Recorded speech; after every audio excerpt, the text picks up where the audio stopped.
ngapain kamu? Saya aja ditunggu. Saya udah ngomong kan. Makanya jangan ibu-ibu. Ente ngomong ke wartawan. Buktinya mana ibu-ibu? Buktinya mana?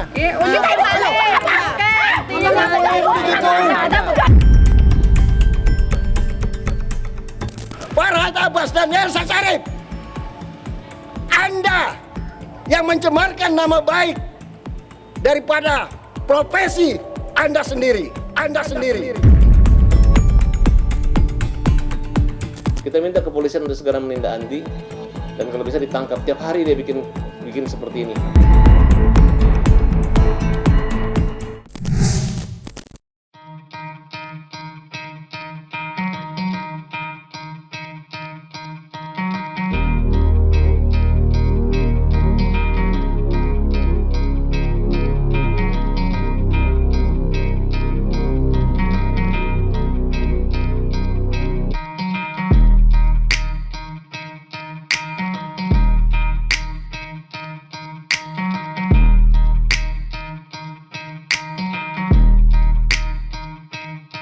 Merasa terus-menerus disudutkan usai videonya bersama Koordinator UMKM Andi Muhammad Rivaldi viral di media sosial, Farhad Abbas dengan tegas membantah menyimpan uang miliaran rupiah sebagaimana yang dituduhkan member UMKM. Farhad berdalih jika uang yang dipermasalahkan tersebut tidak lain sebagai bayaran dari pihak Mimiles kepada Elsa Sharif selaku advokat yang menangani perkaranya kala itu. Farhad Abbas tidak hanya membantah tuduhan menerima uang simpanan senilai 55 miliar rupiah, tetapi juga sudah melaporkan Andi Rivaldi dan para member UMKM yang didominasi oleh ibu-ibu dengan pasal pemerasan. Farhad bahkan meminta aparat kepolisian segera menangkap Andi Rivaldi karena setiap hari membawa massa mengganggu ketertiban di depan rumahnya. Kalau Andi Rivaldi saya kenal. Datang ke saya, minta tolong tagihkan ke Elsa, nagihnya berapa? 7 miliar. Nanti Bang Farhad dapat uang 35% dari tagihan, gitu ngomongnya. Di balik, rekamannya saya ada. Rekaman pembicaraan Andi semua saya lengkap. Dan saya anggap dia adalah orang yang jahat, yang egois, yang hanya untuk kepentingan diri sendiri, tapi mengatasnamakan member-member lainnya. Farhad itu menjanjikan ke rekening saya, tapi saya nggak mau harus rekening langsung. Siapa yang ngomong gitu? Itu ngomong dia sendiri, berhalusinasi. Ya, jadi jangan percaya, nggak pernah saya ngomong dia kayak begitu. Jangan dibalik-balik. Farhad pernah, memang dia pernah ke sini. Karena dia bilang saya terima 30 miliar tunai cash. Klarifikasi, mana buktinya? Ada. Bukan transfer ke saya ke Elsa Sharif. Justru saya ingatkan dia.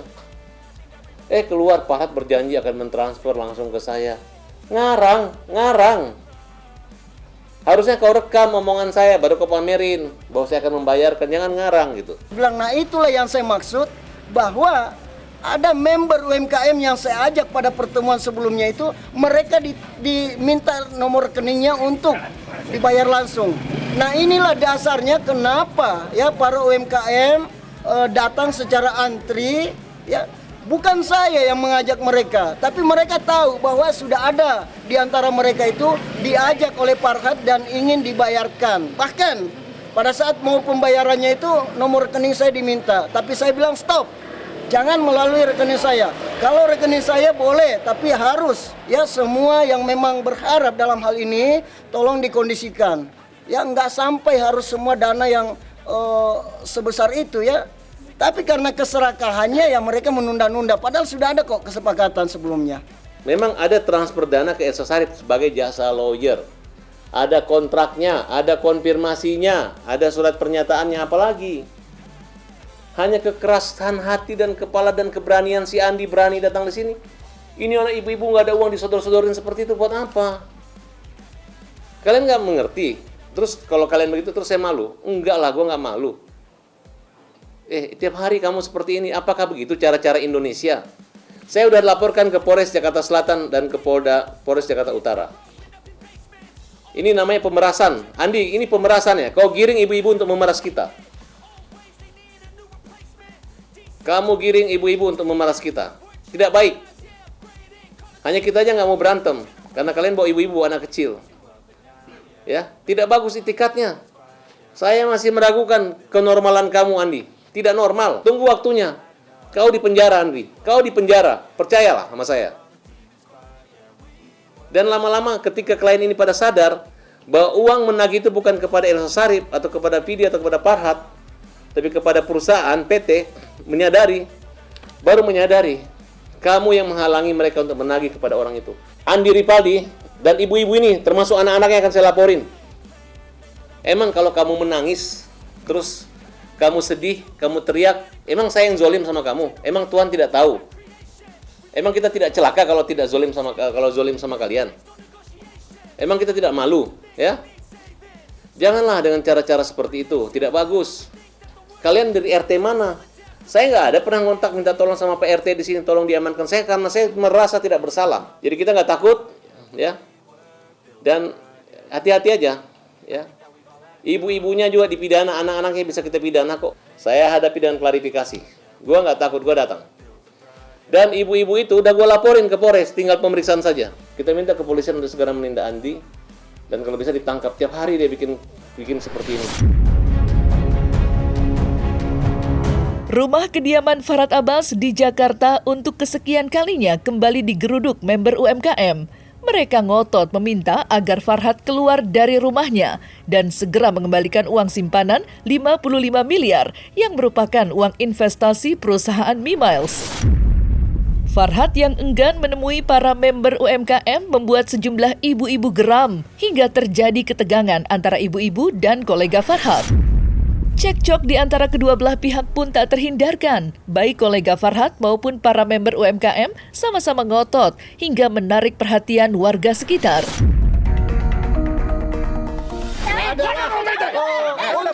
Untuk periklanan gitu. Saya udah ngomong baik-baik loh.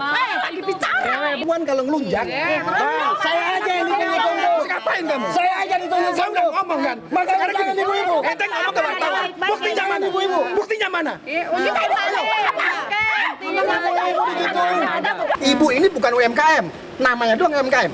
UMKM ini mereka punya usaha kemudian beriklan. Dengar dulu. Nggak, dengar juga dulu. Makanya saya bilang nggak perlu kita habiskan waktu. Kalau bukan Farhat ya, Farhat yang lebih paham. Keluar dong.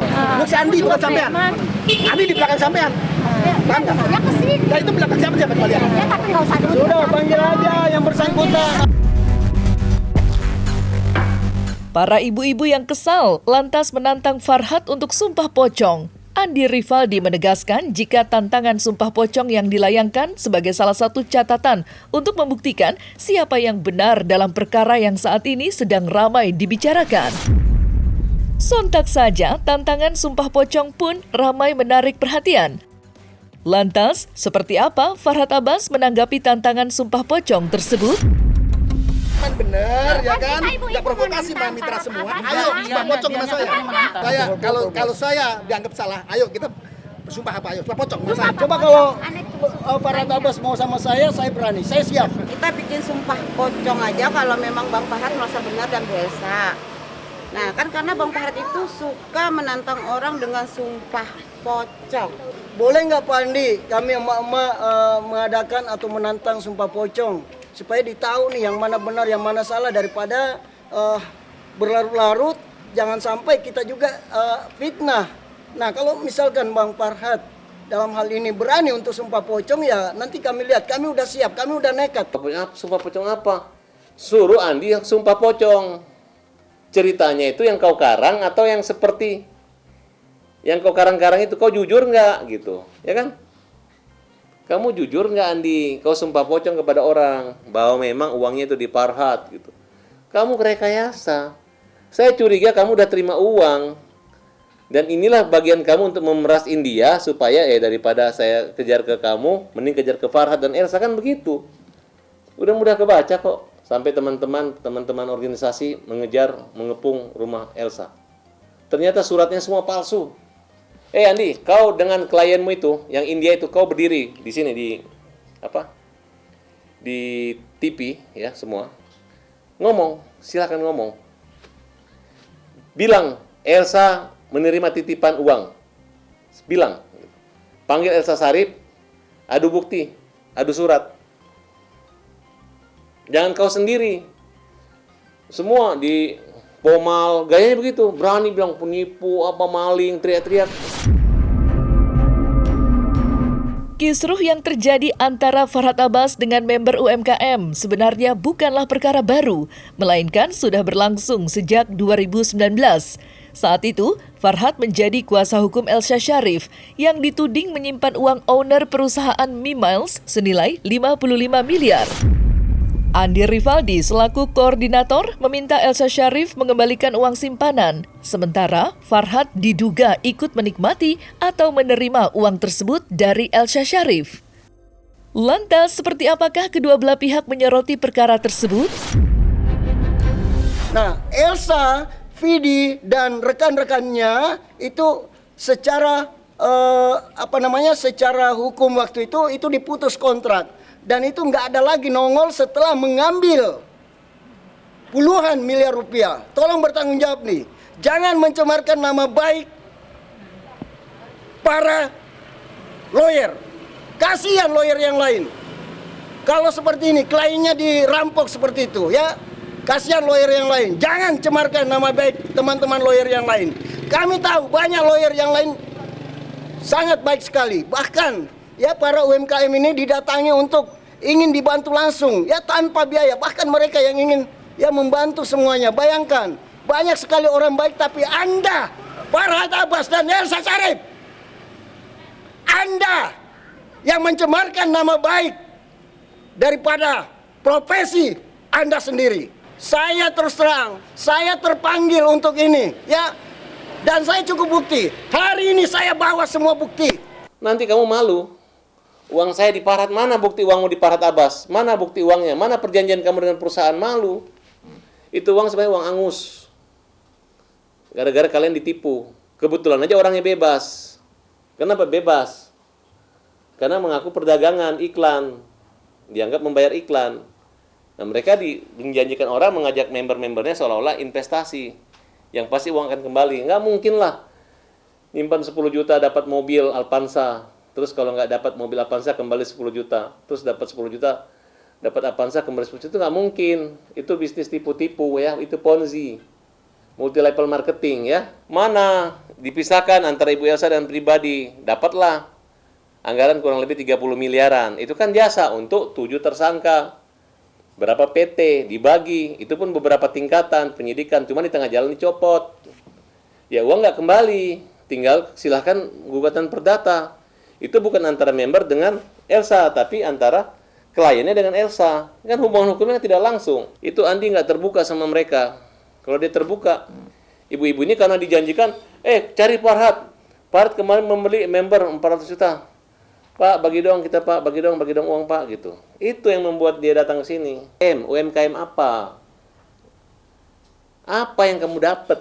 Kamu ngumpulin uang orang, kamu dikejar orang. Siapa yang bertanggung jawab? Sedangkan pengecaranya yang India ini aja merasa tidak ada hubungan hukum dengan kalian. Kok kalian hanya gara-gara kuasa disuruh sama Sanjay sehingga kalian mengatakan bahwa uang itu ada di... Selalu menyebut nama saya. Mereka udah laporin ini, udah dilaporkan. Nggak ada nama Farhad Abbas dilaporin. Paham nggak? Lain halnya kalau gue bikin PT, gue ngumpulin duit, ada bukti transfer ke gue ngurus, gue pernah ketemu kalian. Ini perkara 2019. Nggak ada kaitannya sama saya.